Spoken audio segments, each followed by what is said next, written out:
Hey there, badlings.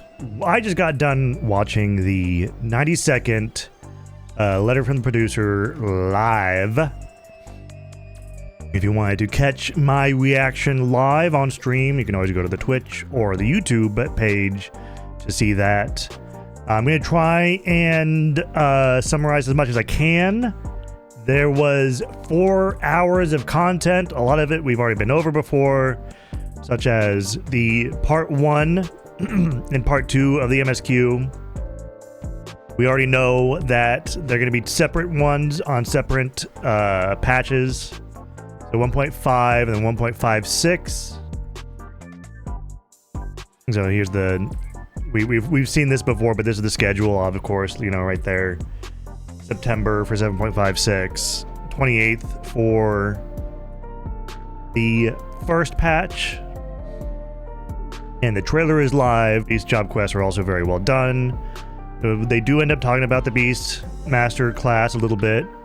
Again, more content that we've seen, but we've already seen. You know, more MSQ, the capstone quest for Dawn Trail, the Allied Societies, more Hildebrand, and then custom deliveries.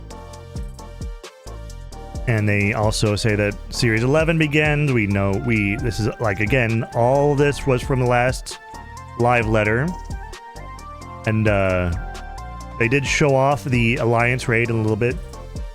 They showed off the trial and then the next Unreal, and then we do have a hint, we possibly have a hint as to what the next ultimate raid is going to be. Did you think you'd won? Guess I'll have to spice things up. He showed off some more of the Phantom weapons, showed off a little bit. He didn't show off any of the Cold Crescent area. Showed off some of the Beastmaster stuff. Yeah, like I said, all this is stuff that we knew. Housing update. I don't think they went into any more detail. Yeah, there obviously is a desire to increase those even further in the future. And he's just talking about something he talked about in the last live letter, where he's worried that if they add too much, then people on lower end systems will have trouble rendering houses because there's too many things. So they're looking into stuff like, you know, not rendering the second floor or the basement or anything like that when you're sitting on the first floor, and stuff like just optimization and LOD type optimization. And we already knew about the die system, and here is our first look at the first area in Windurst. So the first area, we have the auction house up there. You can see a place I've been to many times before. They show off that, you know, apparently you're going past some of the houses. Of course, there's Shantoto with the very, very prominent evil laugh. And it's looking very pretty. The mechanics of it, I'll see if I can cut it out and put it behind me. The mechanics were very, very cool looking. You have these rocks that pop up and then come in, and then there's only one area that is safe. And then the ley lines. So this donut raid wide will be done on every single ley line. That's about as far as we know.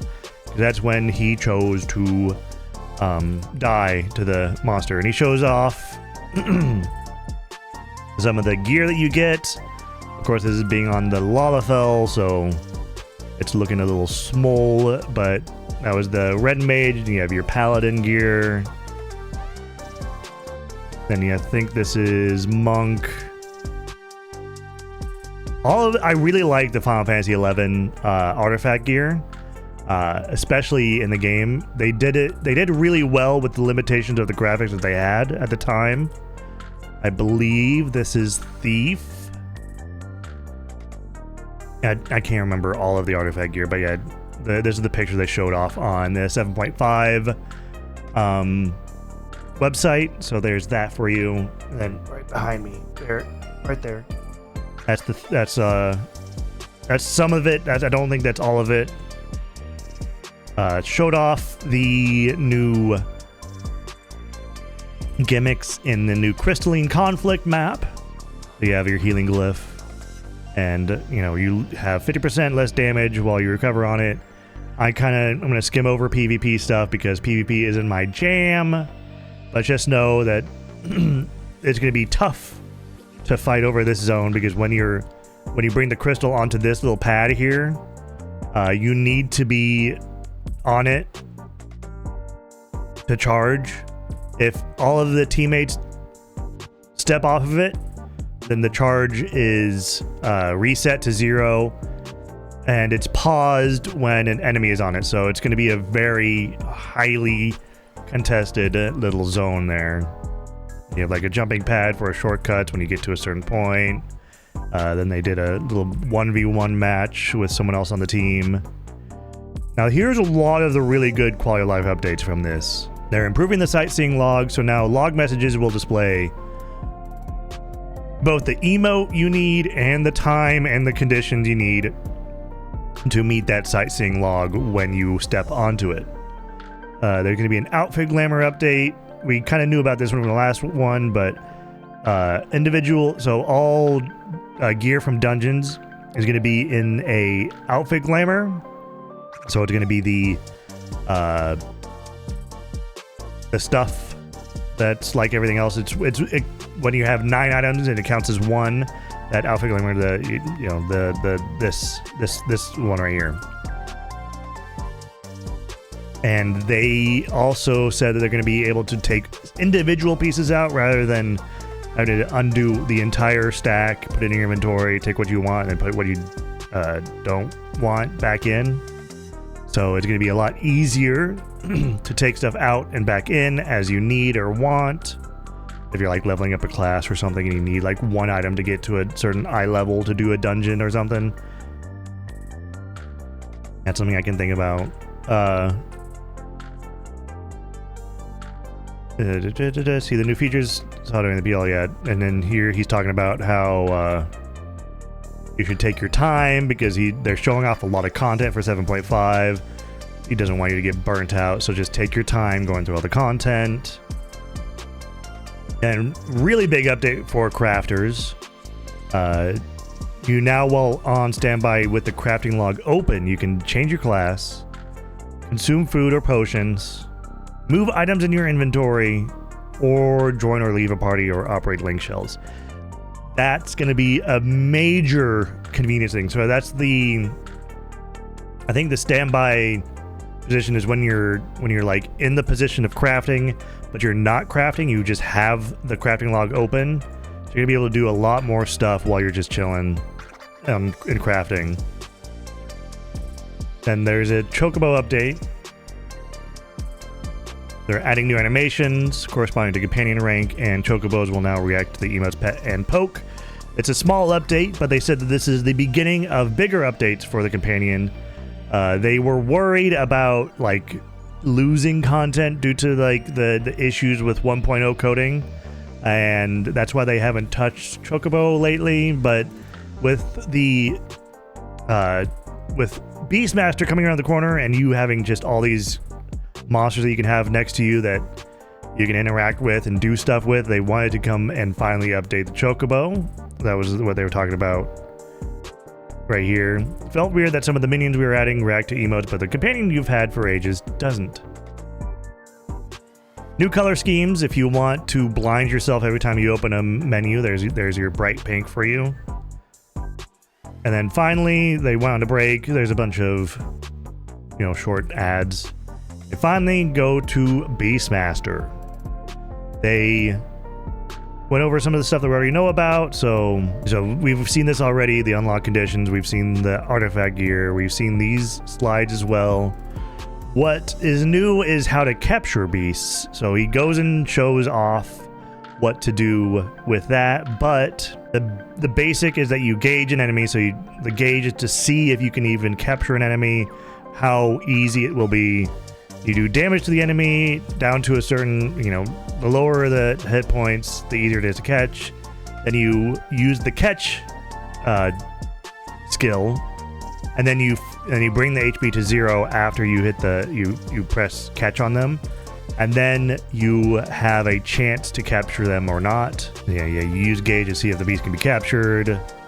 Reduce the beast HP to have a better chance of capturing it. And when you use catch, go ahead and knock the beast out, so it's bringing the HP to 0. And then if you're successful, the beast will be recorded in your master's bestiary. They show off in-game. It's pretty simple. To hit them, do damage down to a certain low HP, and you hit capture, and then a little cage pops up around them, and then you hit them and bring them to 0, and then they show up in your bestiary like this. We've seen this before too. To go into detail, you can, in fact, have your beasts out in the city. I believe shows off right here. Yeah, you can have your beasts in the city just hanging out with you. So that means Limso is going to be a little bit more crowded after 7.5. And you can change the size from like small, medium, large. They show off here, right here. This is large. And that's small. So yeah, they show off how to call the beasts. So you have one beast out at a time. You don't have a party of beasts. You have one beast at a time that are attached to the horn skills, which is this right here. So you have 1, 2, and 3. So you have 3 beasts assigned to each. So one beast assigned to each horn, and you summon the beast. Use your combo with the beast with the finisher, which I believe they show off right here, yeah. So you do the combo, so you use Trick, Nature's Gift, and Tempered Release, and then you finish the combo with the finisher. And when the finisher happens, they get put back into the horn, and then you have to summon your next beast. So what it seems to be is that you need to find not really an optimal, but a good combination of beasts to have assigned to your hotbar, and then as you build up gauge, you will be able to do a combo. So each one with earth, wind, water, and fire. And then I think this is the gauge right here. Yeah, right there. That gauge right there. So you have earth, wind, fire, and water. When you do 2 of them, it does a special attack that does a lot of damage from what I saw. So there's like light and dark, and depending on which combination of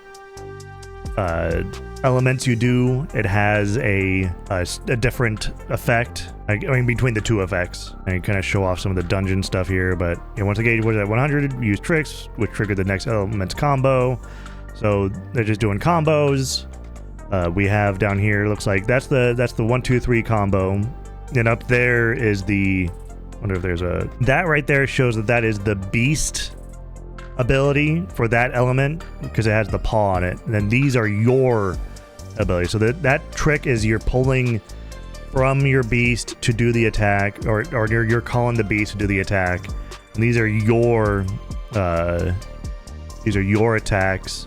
And I think that right there glows when you can use the beast to do an attack. It's going to be, it sounds complicated right now. You really need to